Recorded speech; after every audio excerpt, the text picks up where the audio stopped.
Among the difficulties experienced by racial minorities are the particular challenges faced by youth. Social and financial deprivation may block the path to opportunity, forcing some students to drop out of high school and others to stop short of university. Many lose their direction in the large urban centers. But there are those who persist and succeed, drawing on the encouragement offered by family, community support systems, and the educational institutions. The experts point out that education is vital. It is the only way for minority students to succeed as effective citizens in the multicultural mosaic.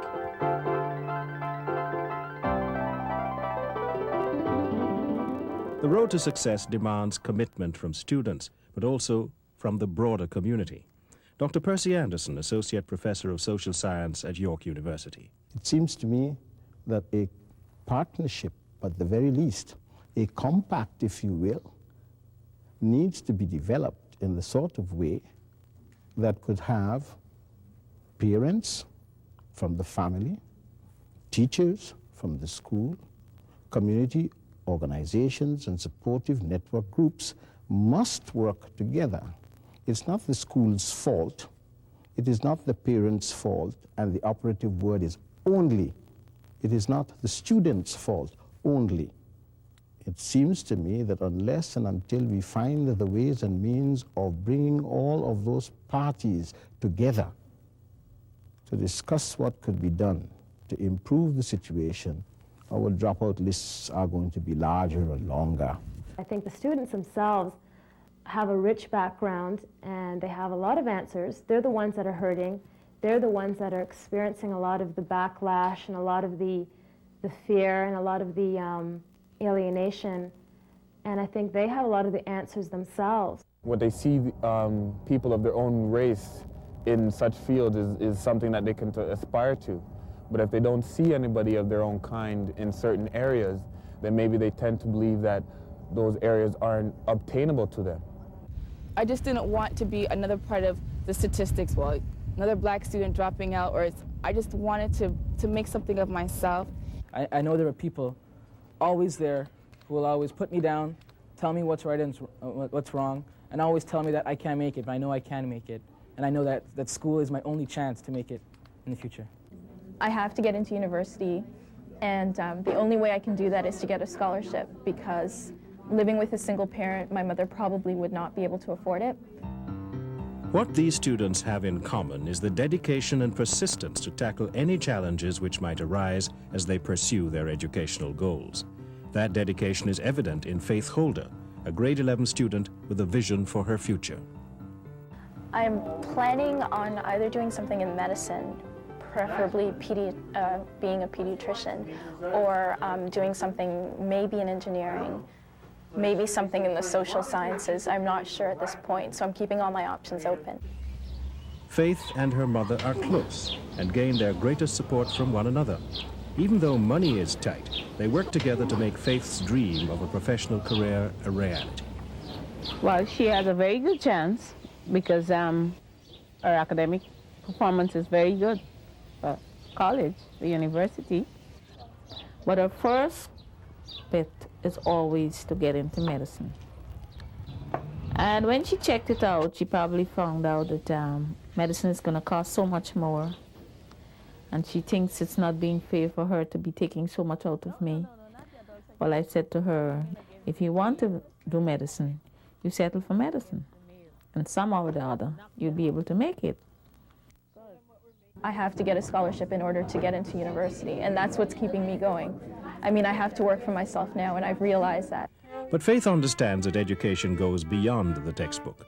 Her interests outside of the classroom are as diverse as studying classical violin and exploring her cultural heritage through the school's Afro-Canadian Club. Our Kwanzaa dedication was so good, as a matter of fact, that Runnymede wants us to go and present it there for their students. So I think we can give ourselves a really great round of applause for the work well done. It's basically a club for Afro-Canadians, for black students in Canada, but anyone in our school is welcome to come. And we do a lot of programs in terms of finding out what your heritage is about, finding out your roots in Africa and things like that, things that are important to me. And I really want to find out more about my background, my heritage. And, you know, we play games that, you know, help you to find these things out. We have speakers come in, and it's just very, very educational and informative. It's nice to be able to relate, to be in a school, a multiracial school, but also have this club that you can relate to. By learning about her heritage and pursuing a wide range of interests, Faith is preparing herself to overcome any obstacles she might have to face. Rajesh Randy, also a grade 11 student at Oakwood Collegiate, is no stranger to obstacles. Since coming to Canada, his family has faced the difficulties of moving to a new country. During growing up, I used to have girlfriends next door going out to help me out. Over here, you don't have that sort of thing. Nobody's interacting. Like you're on the stress, on the fair, you don't know who's your friend, who's your neighbor. We don't know our neighbors. And you're afraid to talk to people, to ask questions. We depend upon library and the school. When I was small, I did face racism in education, not from teachers, thank God, but I think from other peers. But as you grow up, you start to get used to it and you start to ignore it. I think not ignore it as in a sense of saying forget about it, ignore it as a sense of making you feel lower. You should ignore it and tell yourself that you're someone and you still have a chance in this community. Rajesh recognized very early what he needs to do to combat racism and win. He takes his education seriously, seeing the hard work he does now as necessary to arm himself for the working world of the future. I work in the books and I hit them hard so that in the future I'm gonna reap the benefits of what I give now. And if that means 4 hours of homework a night, then so be it. If that means after school extra work, then so be it. It's for me, and I know that high school is my only chance to make it in the future, and this is my chance to make it into a top university and get a top job that I enjoy, because I enjoy challenge. He's been an okay brother to me. Okay. Okay. Rajesh has been a good son. He's always a good listener, always helpful, cooperative, and willing to listen to his sisters, helping his sisters. That's one of the qualities I admire about him. He's always encouraging them. Ask them what I've asked them after dinner. I'd ask them math questions, science questions, get their mind working. Math, like I try to make school part of their life. School shouldn't just be a 6-hour thing every day. School should be part of your life. School should be a learning experience to know why things bounce, why the world works. You know, having an older brother here, showing me he can do it. I just say in my mind, sometimes I sleep and say, yeah, I can do it. Very good thing now today is that there's so much available right now. I'm taking subjects in all areas. I have such a wide choice ahead of me right now. So right now I'm not going to focus in on one idea. And I know that once I finish school, I have a real challenge ahead of me, but I know that once I have all the knowledge I can actually gather, I know that when I get into the real world, I'll be ready to face it, fully armed. Karen Lewis and Christopher Morgan at the University of Toronto are preparing themselves for professions in which few minorities are represented. They are dedicated students, motivated by the support of their families and their desire to be positive role models. I wanted to get into university primarily because I wanted to get involved with the sickle cell anemia disease, and myself being black and sickle cell being a disease that primarily hits the black race, and myself having the sickle cell trait, I'm very concerned with that. Finding cures or even treatments, relieving the people that are infected with the disease. I'm studying the sciences, chemistry, and mathematics, and my future goal is to get into the area of healthcare. And in particular, I'm looking at the chiropractic profession, and the reason why I like that profession is because I like the idea of natural health care and treatment of ailments without the use of drugs. And I've always noticed that there's underrepresentation of minorities in the sciences and chemistries and science professions. In that profession, which I would plan to be self-employed and so on, I want to make myself put in a position where I'm readily accessible to my community.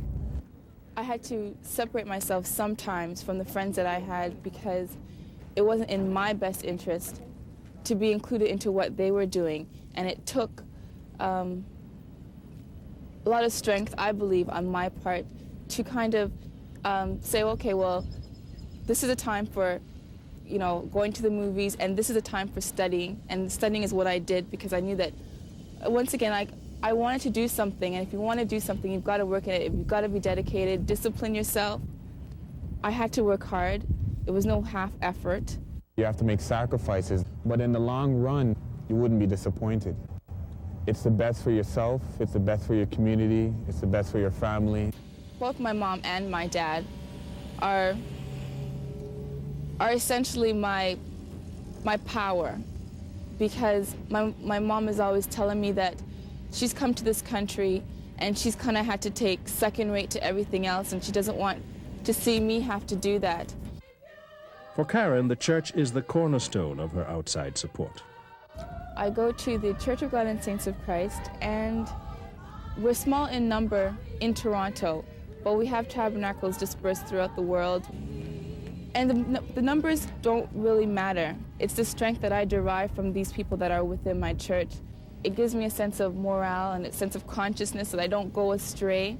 So I'm always keeping in mind, well, what would my pastor say if he was presented here with me in this position? What would he tell me in this position? I'm always constantly thinking of what my pastor would tell me.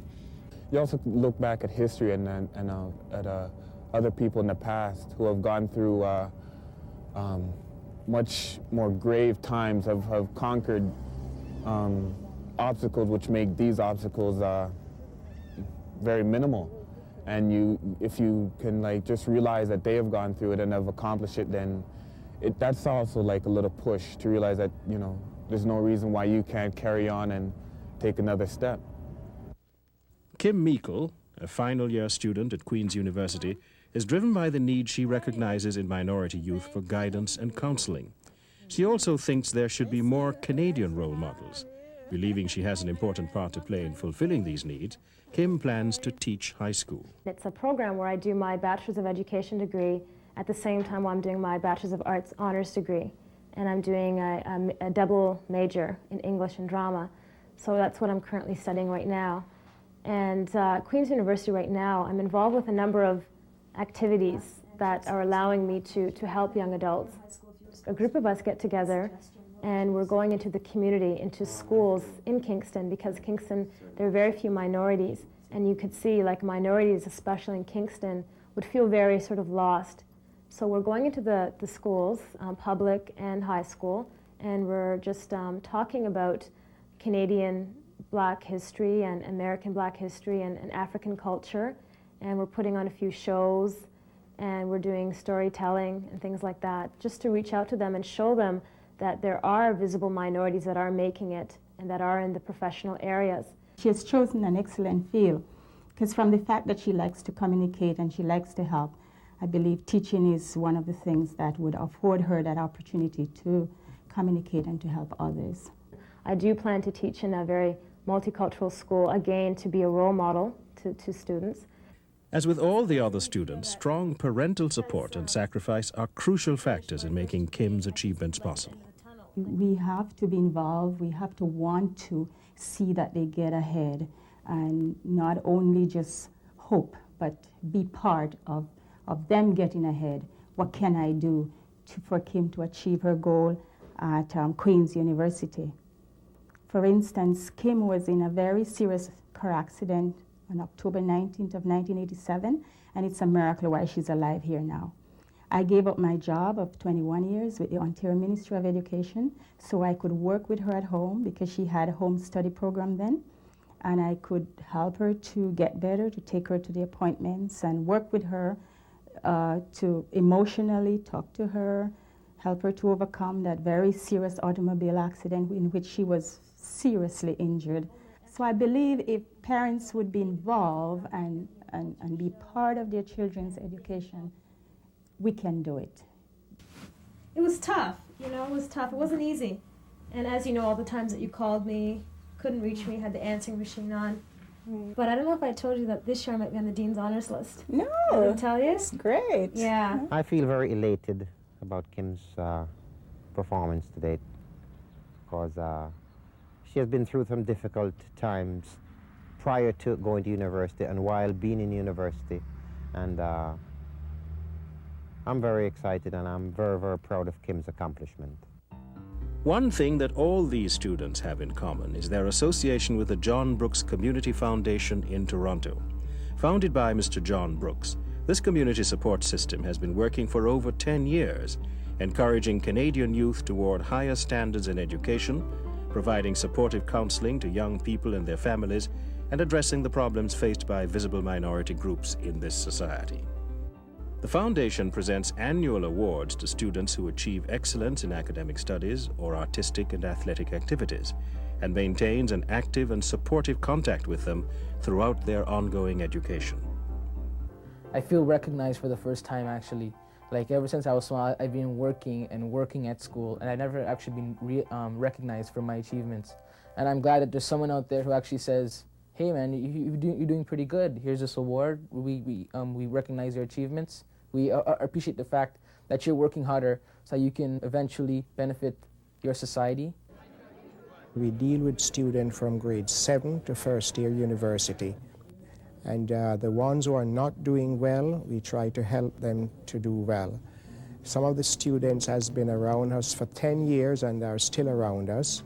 And we try to do our very best we can to assist them for continued education. I like what the group is doing, and it has been growing by leaps and bounds ever since, and I've tried to become a part of it because I liked what it did for me, and I want to do that for other people as well. Chris was one of the first students to be recognized by the Foundation.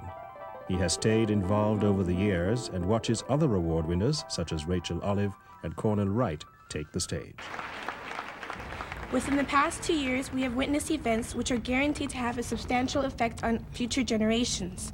The very structure of our world's governments, boundaries, and societies seemingly change every day. The key to survival is possessing the knowledge to understand the reasoning behind these historical events. This knowledge and understanding can only be achieved through a comprehensive education. A comprehensive education can only be obtained by those who want one, and all of the recipients here of this award want one.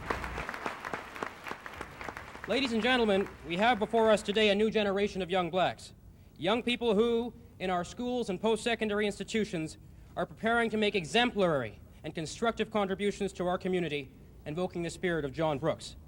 They are the technological researchers, the educators, the business people, and the national leaders who are going to take this country into the 21st century.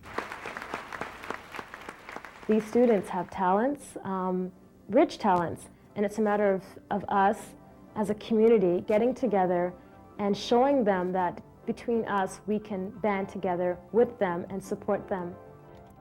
I see myself as working to accomplish all that I can and try to gather as much as I can so that when I get out into the real world and get into the job market, I can apply it. I guess you really do know that without an education, you can't really go anywhere in life. I wouldn't give up, and I won't give up because that's just, I don't believe in the stereotypes that are going around about minorities. And I knew that if I quit, that I would just be fulfilling another one of those stereotypes. Just making it out there and getting myself into such a position where I can be accessible and become a role model to the youth. They will become aware that anything they want to do, that they can get there. And there's no profession, no field, no area which is barred from them.